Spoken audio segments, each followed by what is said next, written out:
Hi everyone. I've got an exciting update for you today on that Woodbridge, New Jersey road sliding situation.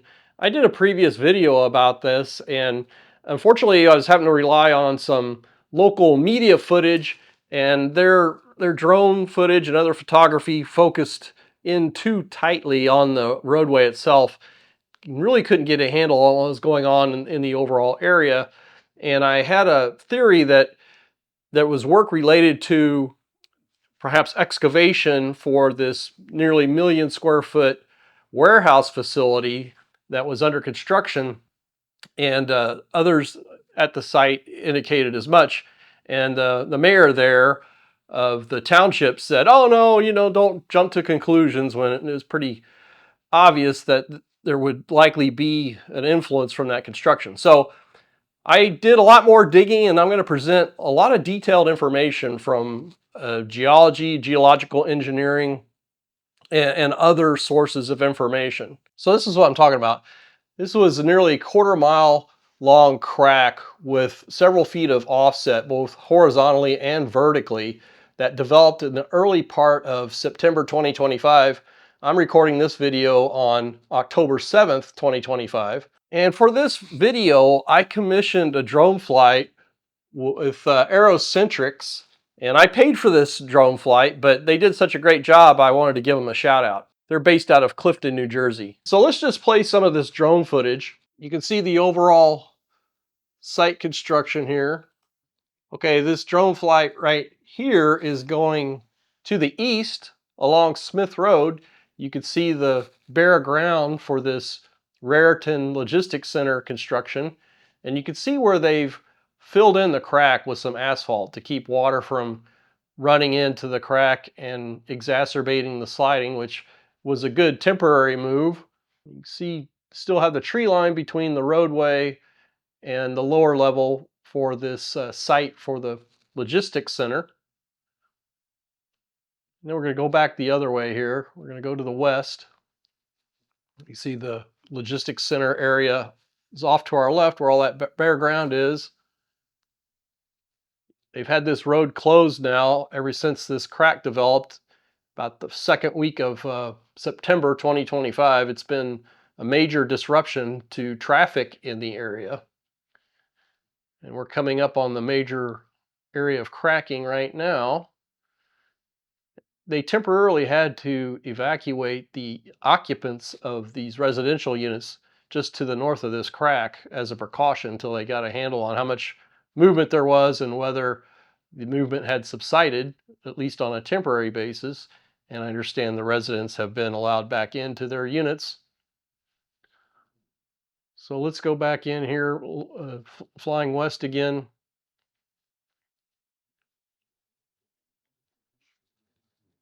These are great shots. And I just was so curious what was going on in the broader area. But what's interesting is you don't see any construction equipment, no materials.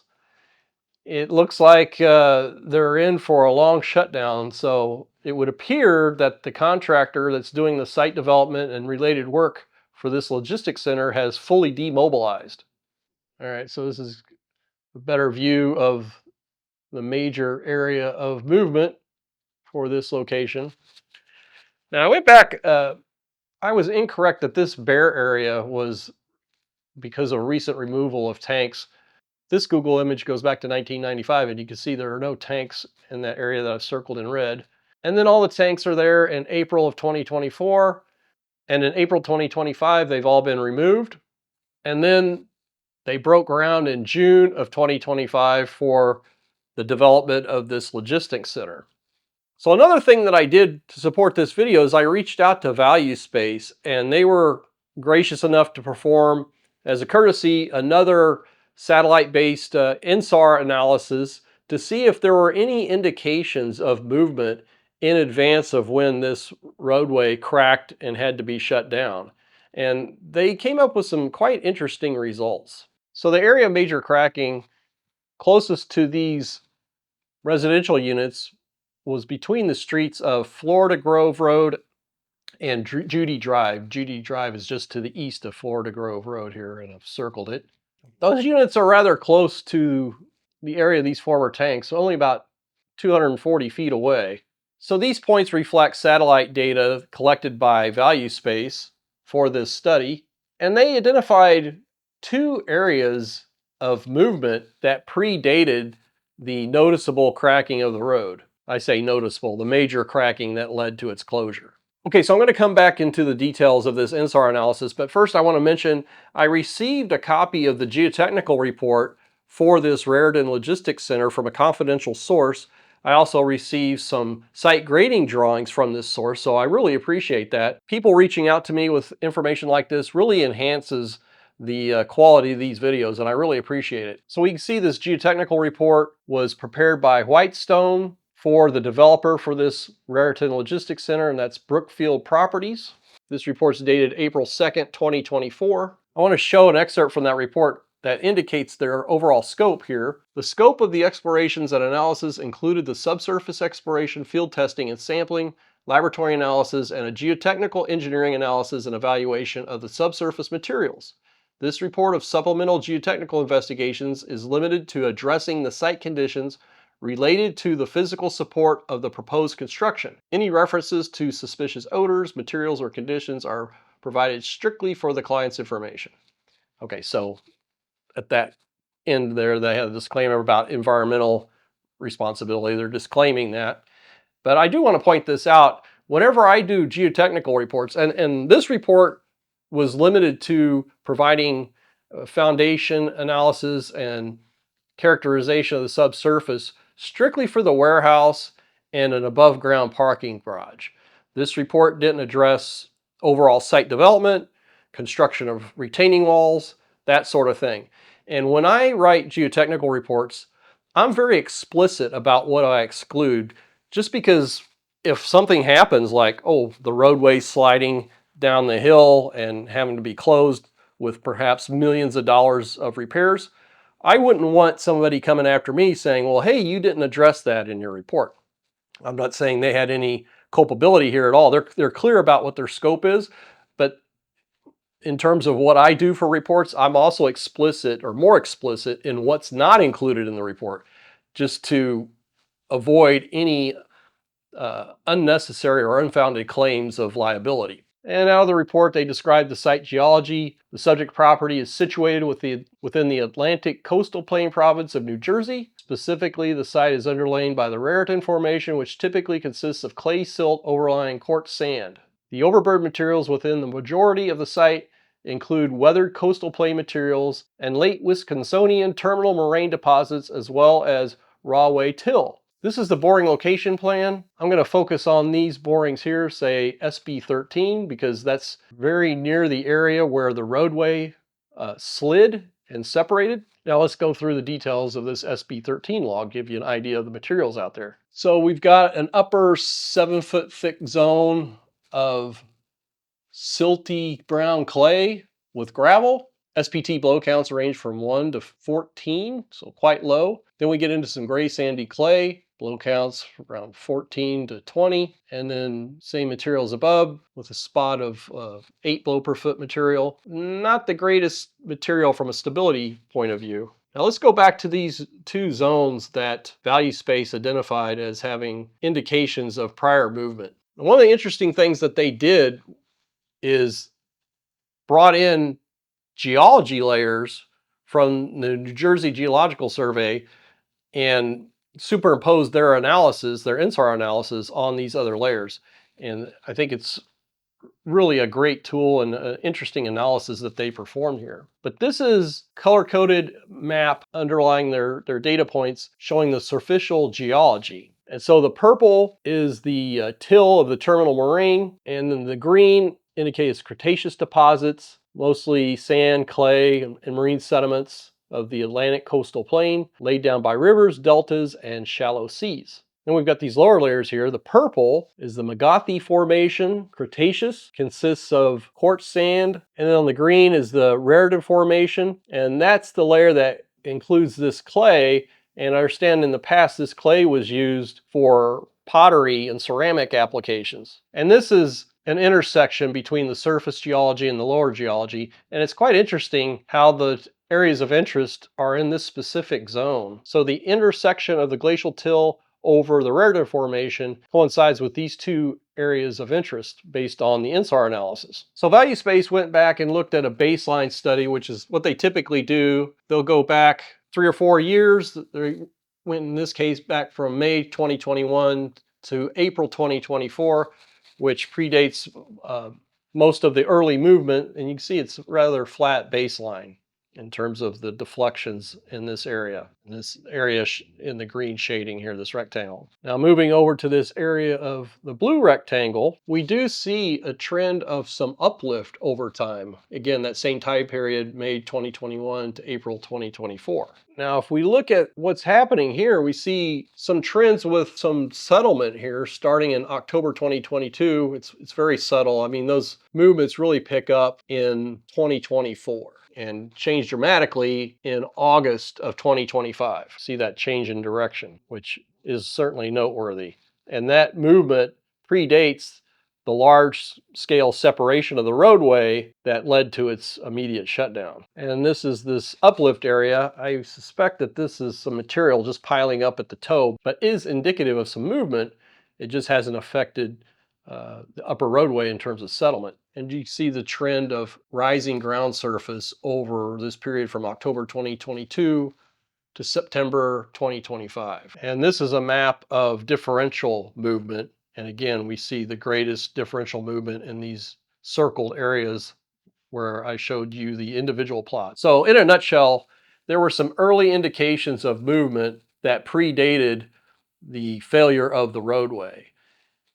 And I think one of the takeaways here is that if you're involved in a large scale excavation that could impact adjacent development, adjacent properties, I think it's incumbent on government as well as the developers and engineers involved with such projects to, as part of their due diligence, include this type of satellite surveillance monitoring just to preclude a disaster situation from forming if it could have been detected much earlier to allow time for remedial actions. One of the things Value Space looked at was the proximity of reported earthquakes to see if this might have been related to the recent development of sliding of the roadway. And they indicated in their search that there was a September 9th, 2020 earthquake, but it was only a magnitude 3.1. So I don't think a magnitude 3.1 earthquake would generate sufficient ground acceleration to cause liquefaction and slope movement, which would impact the roadway. So I think it's interesting that they can incorporate these layers in their analysis, but in this particular case, I don't think it had an influence on the movement of this roadway. All right, so I want to go through some still shots from this drone footage. We're looking westward here, coming up on the dark black area that's been filled in that had the large crack development in early September 2025. And you can see this area off to the left, this bare ground. That's the location of the maximum change in ground elevation from the Raritan Logistics Center up to the roadway. And this area was slated to have a retaining wall constructed. And you can tell from these photos that apparently that retaining wall construction had not started.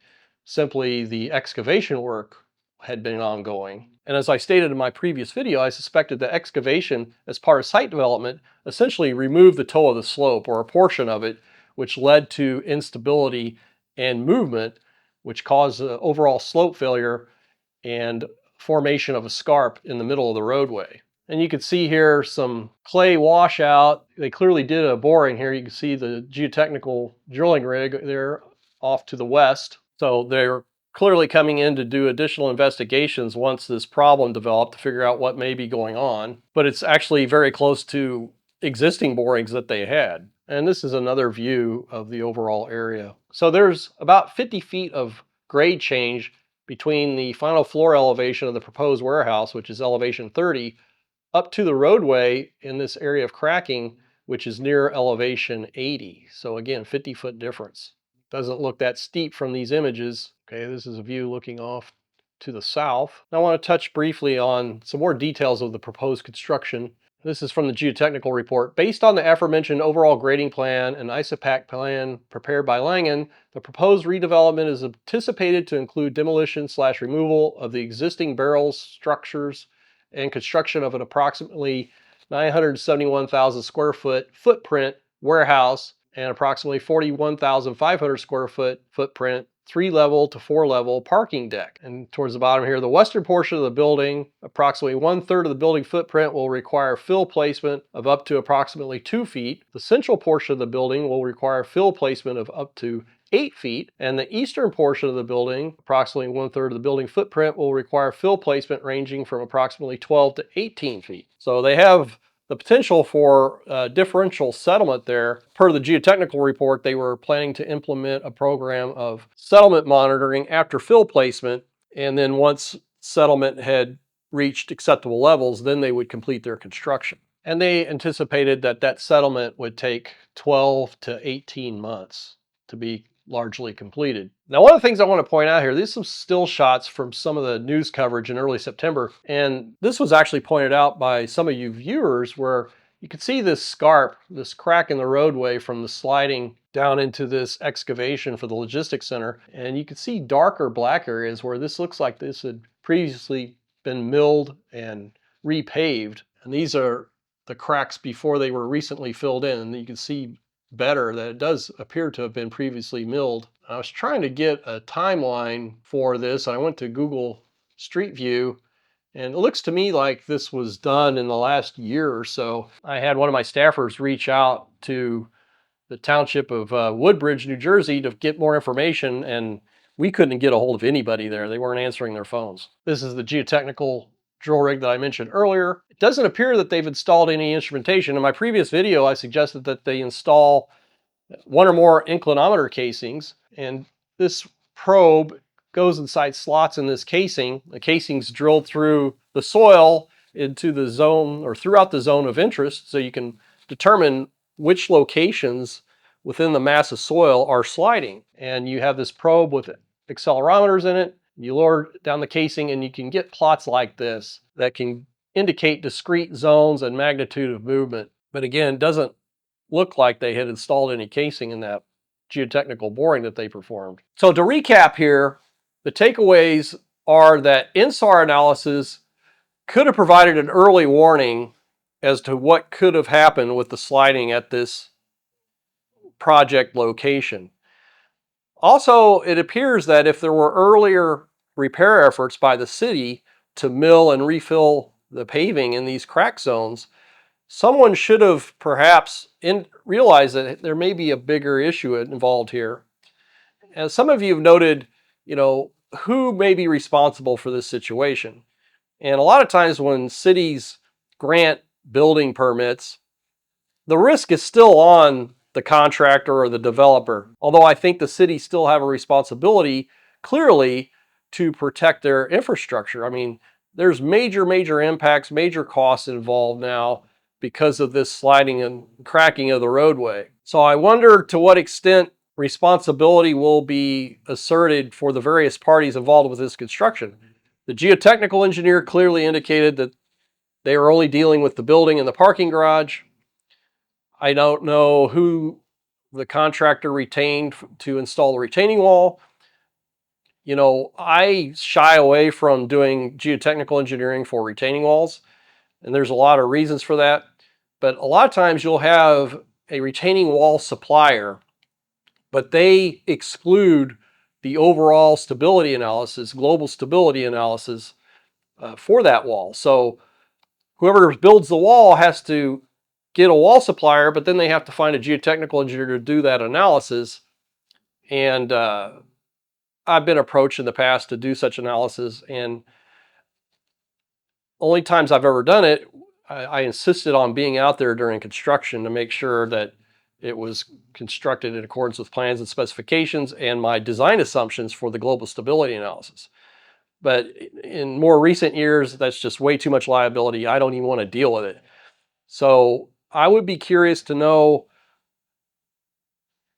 specifically the sequence of site grading work and when this movement occurred for the roadway. But I don't know. I think a lot more information needs to come out, and hopefully the city will be a little more forthcoming about the information. Again, their initial reaction was to say, "Hey, don't blame this site development for this logistics center," and then they subsequently came out and said, "Well, it was work related to the logistics center that caused this sliding and cracking in the roadway." So I'll continue to follow this story and provide updates as we go. With that, I want to send a shout out to those of you who've contributed to buy me a coffee. That's one of the better ways to support this channel. I certainly want to thank the channel members and those of you who have provided contributions through Super Thanks, additional great ways to support the channel. So please stay tuned, everyone.